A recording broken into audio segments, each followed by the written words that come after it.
I started to lose my hair in my mid-30s. About 49, I started to get receding hairline in the temple areas. And it started to affect me a little bit. I was feeling embarrassed, I was feeling ashamed, and I was feeling older than I really was. One of the things I used most often were hats.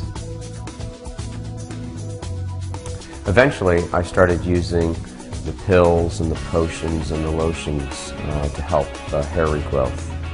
And after several years, nothing was really working for me. What I found was that there was a strip method out there where it was a pretty invasive procedure. When I looked into hair restoration, the thought of a scalpel or sutures or staples and certainly a linear scar between my ears was unacceptable to me.